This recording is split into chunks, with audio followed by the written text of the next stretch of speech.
6 o'clock on Friday and I'm hosting a couple of friends at 7. So I have an hour to get ready. I'm obviously in pajamas. It's just I have to get used to the fall weather a little bit. So I'm really chilly during the day. So I'm in pajamas and stuff. But obviously I have to change. I have to prepare something to eat. Maybe set the mood, light some candles, put on some music. So I thought I'd take you with me on a weekend in my life. Now I really have to go and take a quick shower and get dressed. This is the look. I'm just gonna go downstairs because Arjan is eating by himself because it's just the girls tonight, so he's not invited. So I'm just gonna sit with him while he eats and we can catch up a little bit. And then afterwards I'll finish getting ready. I put in some sweet potato in the oven, so I hope they like it. I'm gonna make like a quinoa bowl.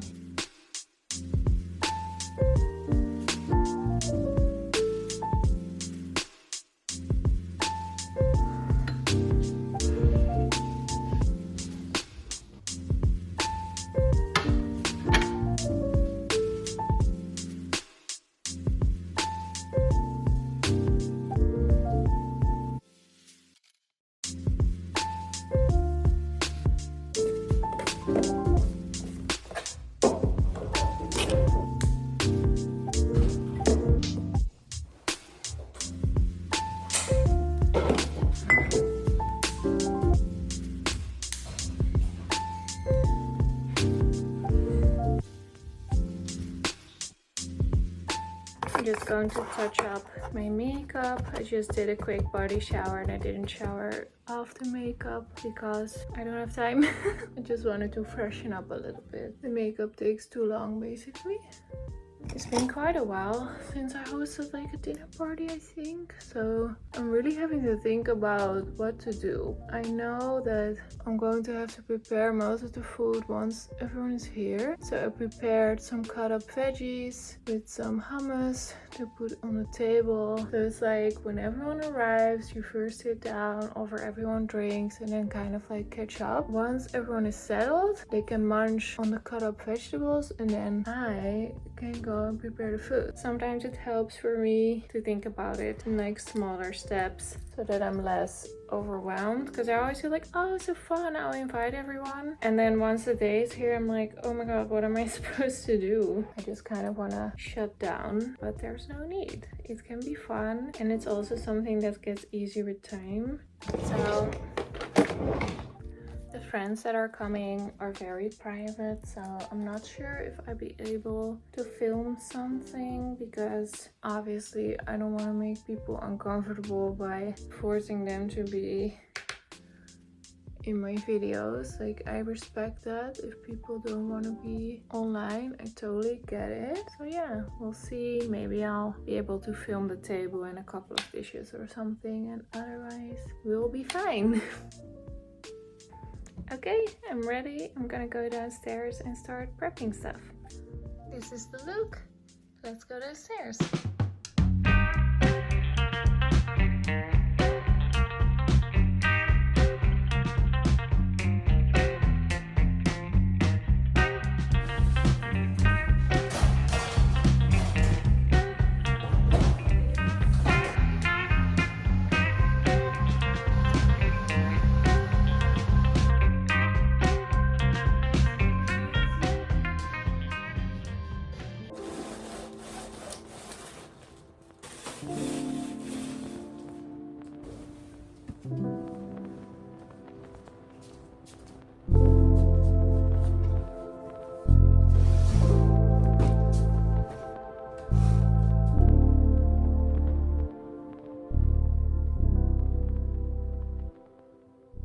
This is outfit option 1, and then I have a similar option in cream or off-white. The problem is it's like a gorgeous day, but it's really quite chilly, so I'm thinking layers is really important. So I don't want the first layer to be too hot in case it gets like really warm. So yeah, that's what I'm thinking. Let's try on option number 2. This is really comfortable and it's a little bit easier to layer because I can just put on like a white oversized cardigan, whereas with the blue one I don't know what to put on top of it, and now I don't know where the cardigan is because I'm packing for my trip. Found it.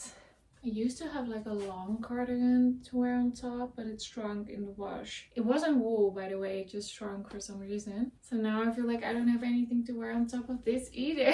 But I also have a really thin raincoat, so maybe I'll just put that on top of it. I'm worried that this is like too much because I have the embroidery and then the crochet.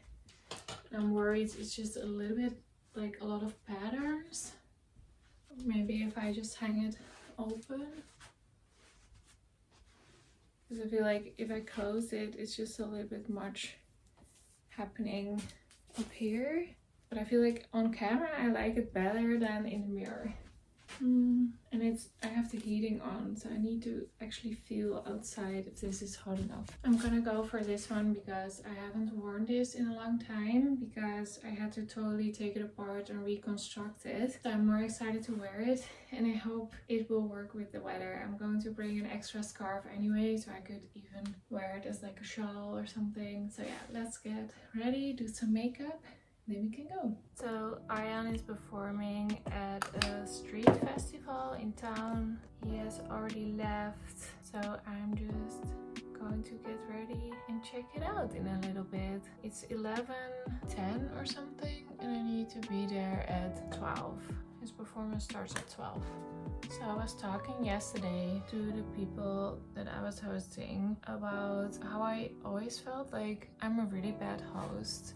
And it's not like I was fishing for compliments or anything, okay? I was just like talking openly about how I was feeling. I was talking to another friend of mine about it, and then I was thinking yesterday after they left, we had a very lovely evening. And like when I was a teenager and a student, you know, like some girls my age, they were always like asking like, oh, do you want something to drink when people come over? And I was always more the type of person, like I wasn't really asking people what they wanted. I was just like talking with them and like laughing and having fun. And I guess other girls were more like, they had like snacks prepared and different types of drinks, and they would ask everyone what they wanted to drink and stuff. And I guess it just kind of got in my head that I was like, am I a bad host because I never ask anyone if they want something to drink? Like But then now I was thinking about it yesterday, and being a good host isn't just about asking people what they want to drink and stuff. It's in a lot of things. Like for example, when people ring the doorbell and I open the door to let them in, I always welcome them with like a big smile, and I'm always like, oh, come in, so good to see you, and I give everyone a hug.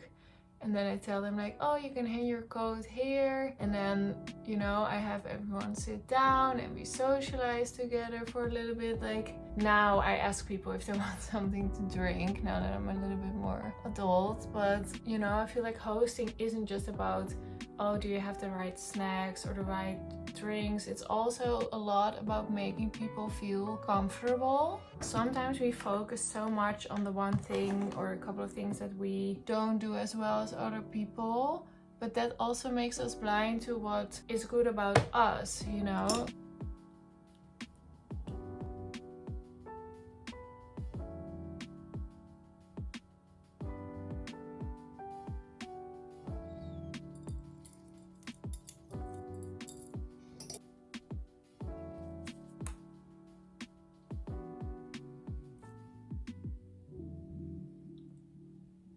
Okay, the makeup is done. So now I'm just going to text everyone and see what time we're gathering. Okay, this is the look. Sorry about the mess. I'm packing for my trip. You'll see the vlog next week, so subscribe to see that one. So this is the dress, and I'm wearing some knee-high, almost knee-high boots. And now I just have to figure out what to put on top, and then we can go. Okay, so this one or this one. I think I'm gonna go for this one just because it's a little bit more comfortable, because a bit more coverage. I don't know. Okay, I really have to go.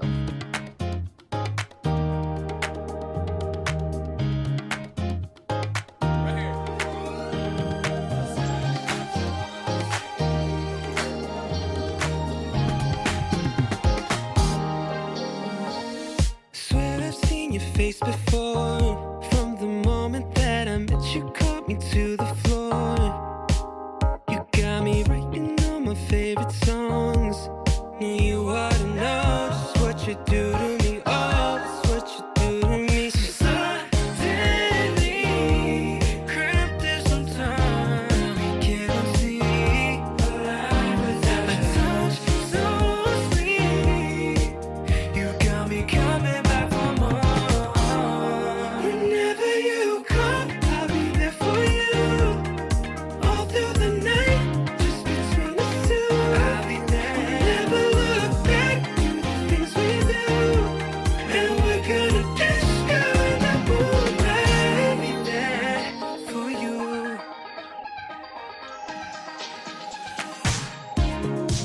I've been off twisting and then trying to touch. I got some passion that's in need of a home. I'm back home and I think that's going to be it for tonight, so I will probably see you tomorrow.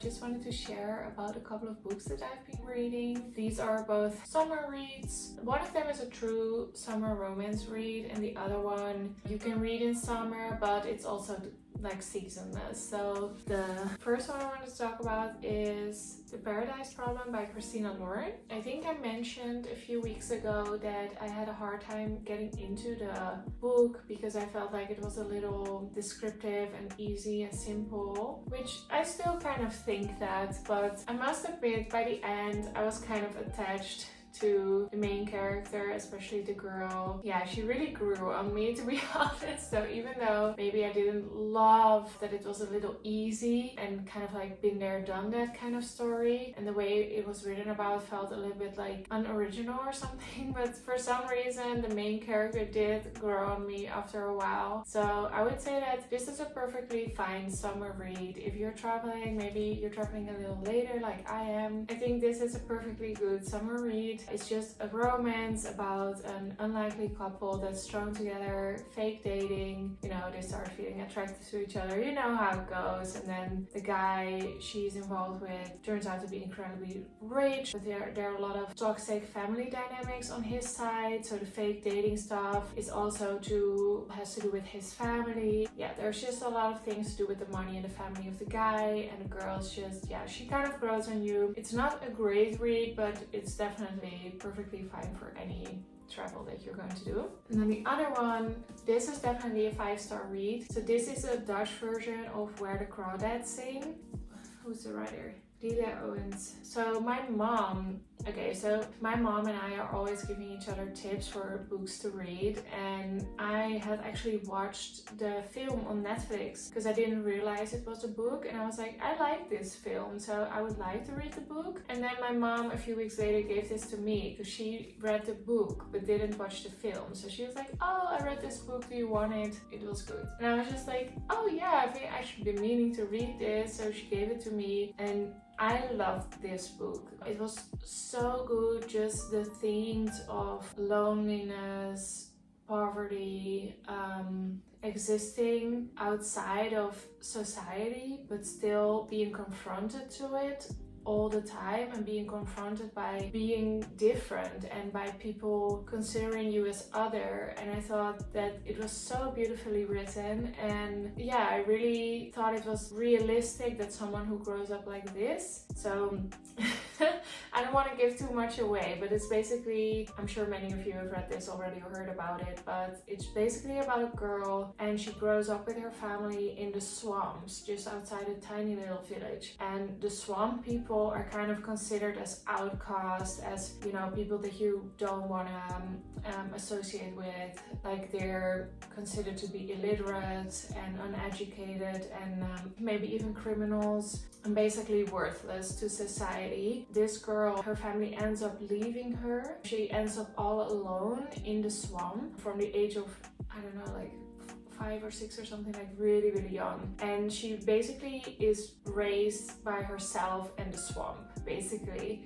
and I was so impressed by how connected I felt to this experience and how I felt like just this deep loneliness of not belonging anywhere except to the swamp, but not to other people or a community or something, and just this constant rejection over and over and over. And I thought it was very beautifully written. The book and the film start with a death, so don't be alarmed. It's not like a scary book or film. It's just that it starts out a little dark, but then the rest of the book and the rest of the film aren't dark, because I would usually not watch something that is like a murder mystery or like I mean, I can watch it if it's not too dark and too scary, and this is definitely not dark and scary, so don't be alarmed by the beginning. It's a great book. And my mom, I actually told her that, you know, I watched the movie, so I was like, oh, you should watch the movie, it's on Netflix. She hated the movie and she didn't even finish it because she thought that the main character who was cast as the main person in the book, she just didn't embody that true outcast spirit. She didn't embody someone who was truly like afraid of people the way that animals are afraid of people. So she just felt like it was just like a normal cute little girl that people are going to connect to instantly, and she just felt like it was too unrealistic, so she couldn't watch it. So maybe now that I've read the book, I should watch the movie and let you know what I think. But I think that maybe in this case it's better to watch the movie first, or just read the book and don't watch the movie. I don't know. But yeah, I love this. This is one of the best books I've read this year, I would say. So I definitely recommend. Oh, and then speaking of murder mystery, one show that I also watched with Arya Was the Perfect Couple. It's on Netflix, I think, and it's also just a really good show. It's a murder mystery about a wealthy American family that is in Nantucket at their beach house for a family wedding, but then someone ends up passing away in the first night or something that everyone is there. And then everyone is stuck in the house because the local police is trying to figure out who did it.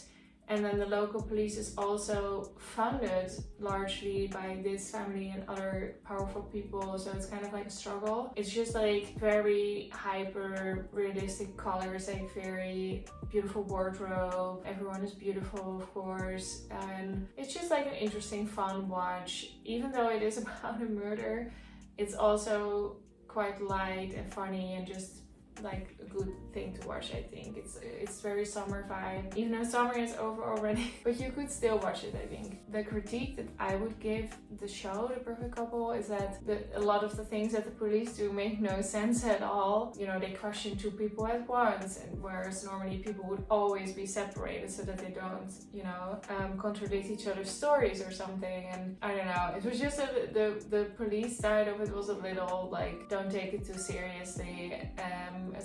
But I guess that's why I could watch the show, because if it's too serious, then it's too scary for me and I can't watch it. So I guess the fact that it was a little unrealistic sometimes also made it that I could just watch it without having like nightmares or something about it. So that's my last recommendation. Thank you so much for watching this video, and make sure to subscribe and stay tuned, because there are 5 travel videos coming up from our travels to the south of France, Côte d'Azur, the French Alps. Very beautiful surroundings, and yeah, I can't wait for you to see it. Bye!